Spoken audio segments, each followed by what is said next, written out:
Welcome to the Health Reflections podcast, a podcast dedicated to exploring the world of anti-cancer living and empowering you to take control of your health. I'm Finola, your host and guide on this transformative journey towards a vibrant and resilient life. Join me for solo episodes and conversations with wonderful guests. I am beyond excited that you're here, so let's dive in. Hello everyone, welcome to another episode of the Health Reflections podcast. Today, I would like to talk about something that can affect us all at some point in our life, and that is stress. More specifically, what stress and anxiety can do to our body and why trying to find balance and well-being can really help with this. Now, before starting, people listening to this podcast episode on YouTube might notice a new setup. And in case that you're listening in audio podcast, I just want to say that in previous episodes, I told you guys that we did a little bit of record in our home.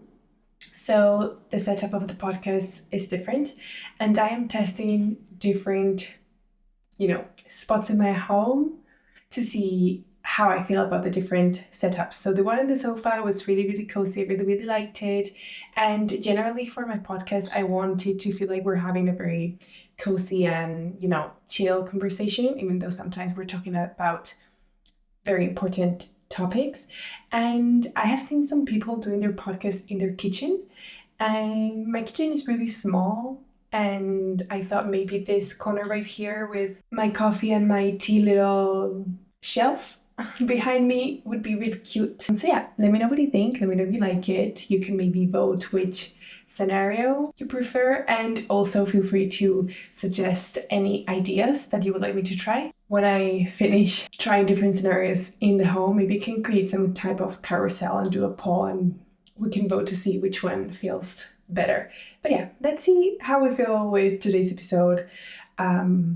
Here in the kitchen, at least for people watching on YouTube.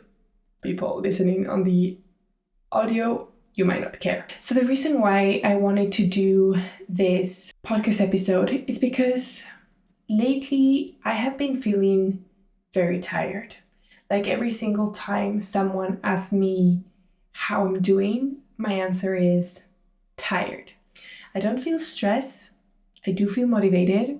However, I feel very tired to do every single thing that I want to do. It's like the energy in my brain and the energy in my body is not matching. It is not aligned. And sometimes it can happen that we're stressed and we're not even aware about it.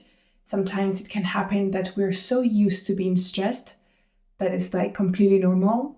And in reality, being in constant stress can have huge negative impacts to our health. And this is why I really want to bring awareness today. The persistence of feeling tired continuously, and this may also come with getting sick very often. This can be aligned with chronic stress. Stress, particularly long-lasting stress, can result in continuous physiological reactions that exhaust our bodies resources, leading to fatigue, which, as slightly mentioned before, can show symptoms such as feeling worn out all the time, lacking energy, having difficulties with concentrating, and also having stress, long-lasting stress.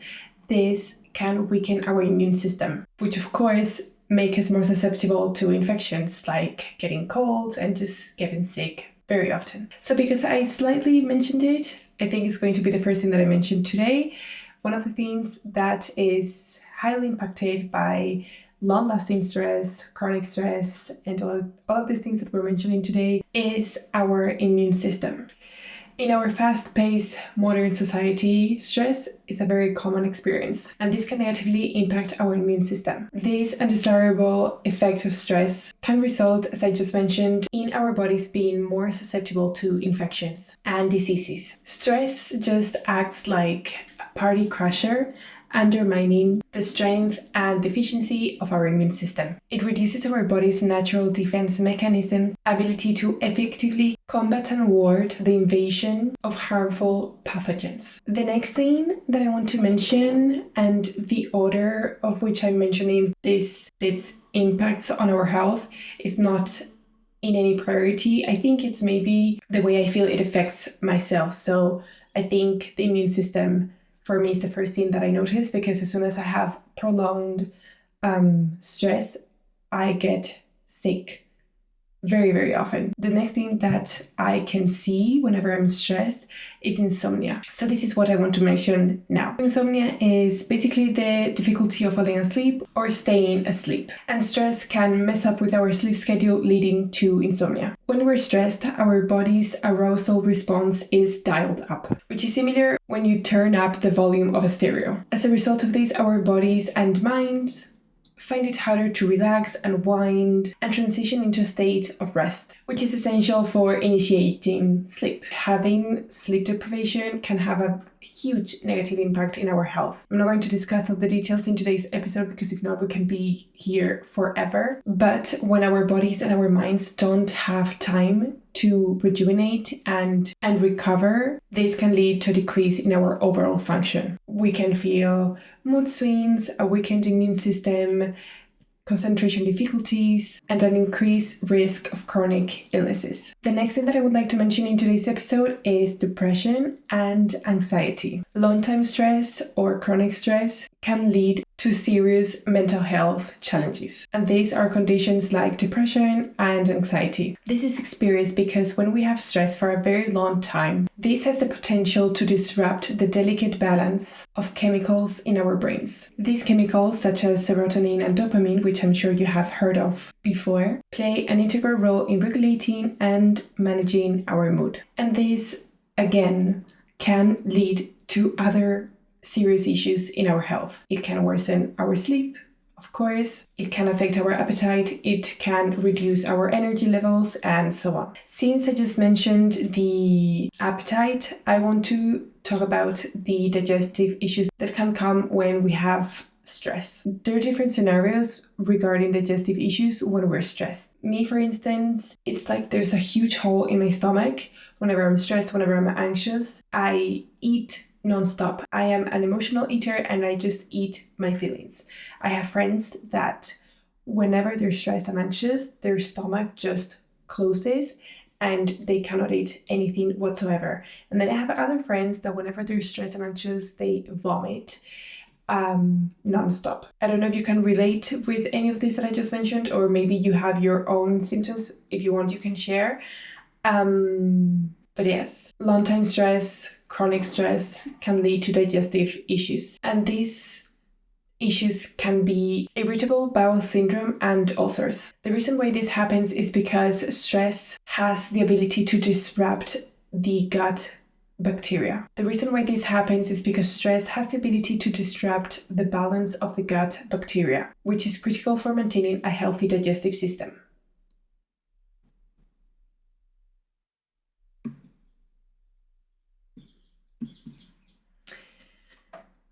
When this balance is disrupted,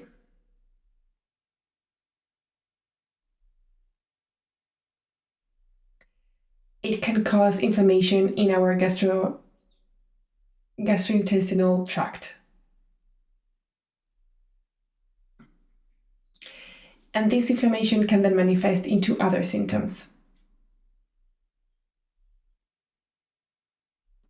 like stomach pains, irregular bowel movements, and so on. Now, if you're the same as me, whenever I'm stressed, as I just mentioned, I am an emotional eater and I cannot stop eating, and I will never feel full.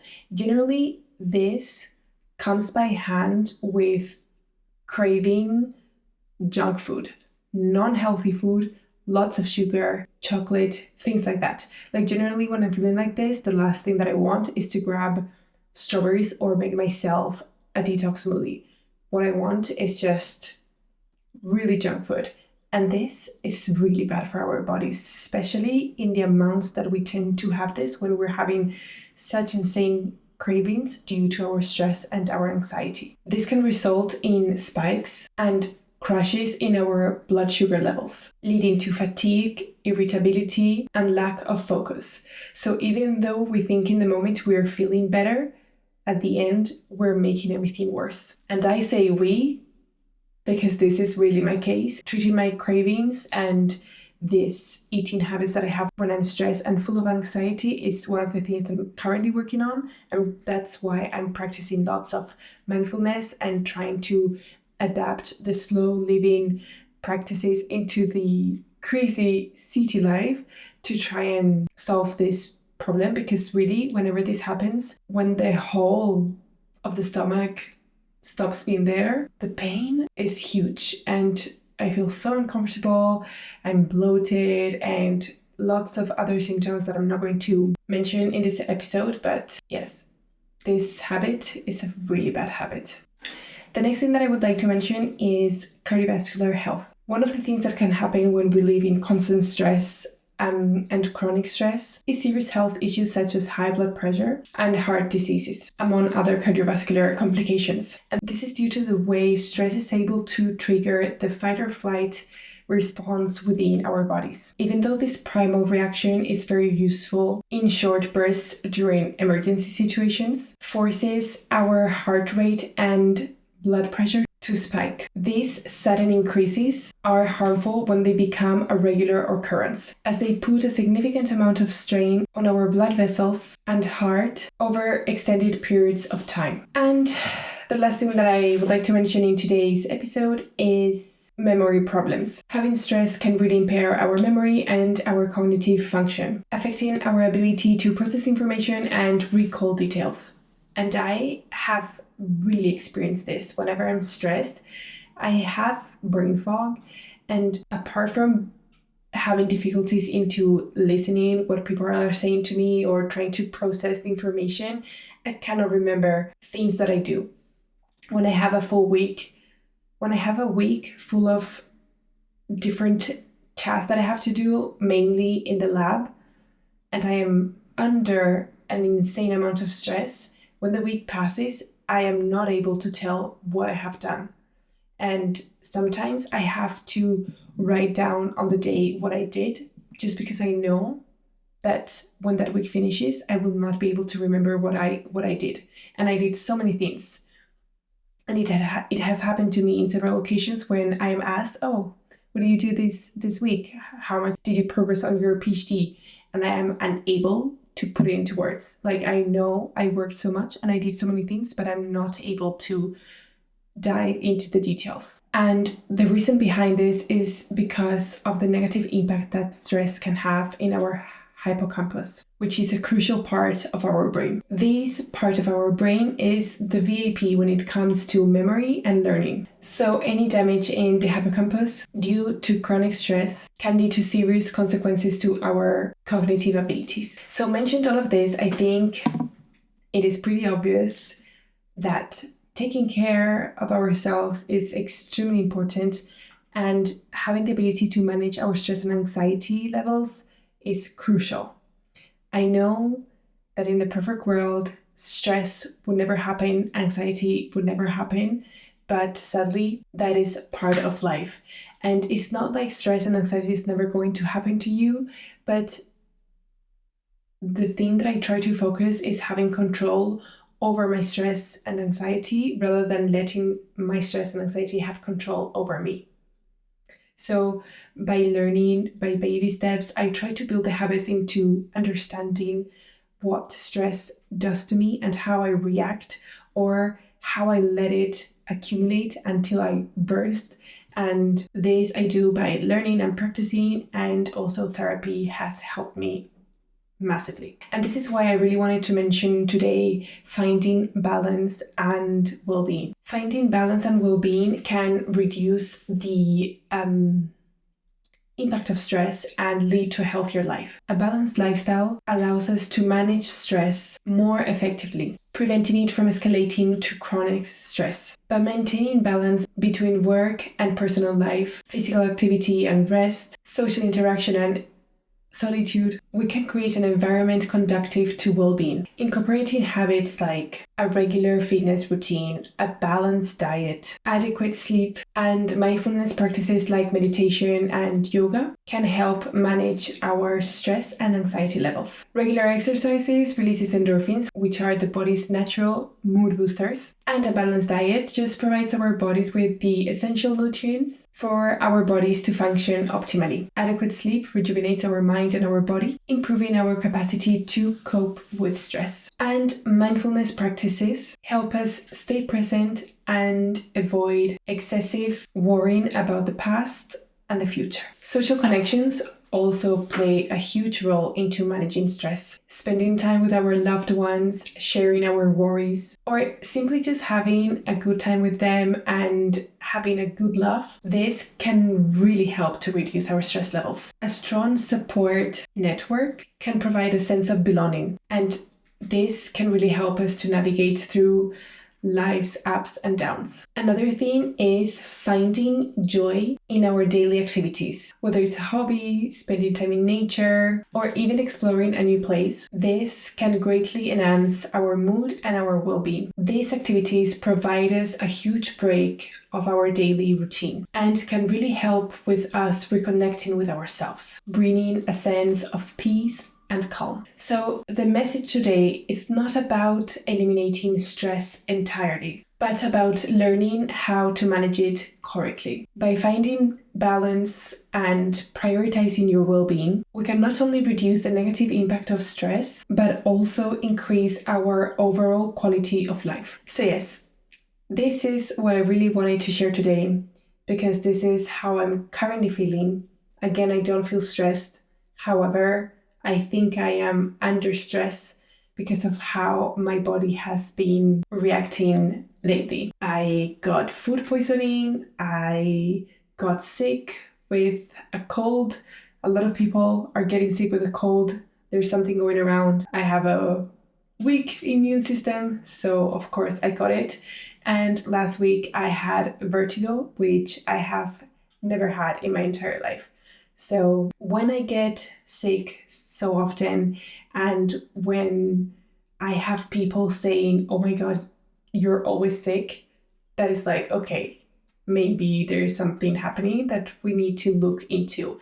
And sometimes we don't even notice that we're stressed because it is so common that we miss it. And I really wanted to share these tips and how harmful long time and chronic stress can be for our health, and share a little bit about finding balance. And in the next YouTube video, I'm actually going to take you with me on a daily routine, full day, maybe a few days. I'm still not sure how I'll do it. And I will show you how I try to find balance to manage stress and anxiety. So yeah, I'm really excited about this. And yeah, I really hope that you liked it. Thank you so much for being with me today, and I'll see you in the next one. Bye. That's it for today's episode of the Health Reflections podcast. If you would like to have more information, you can check out the show notes or go to the podcast section at finolameister.com. I hope this episode was valuable to you and inspired and empowered you into taking action. A reminder that we have a lovely community space called Healthy Life Dreamers, where we share experiences and support each other on this journey. I would love it if you would help me spread the word by leaving a review or sharing the podcast with anyone you think might need it. Thank you so much for being here today. See you in the next one.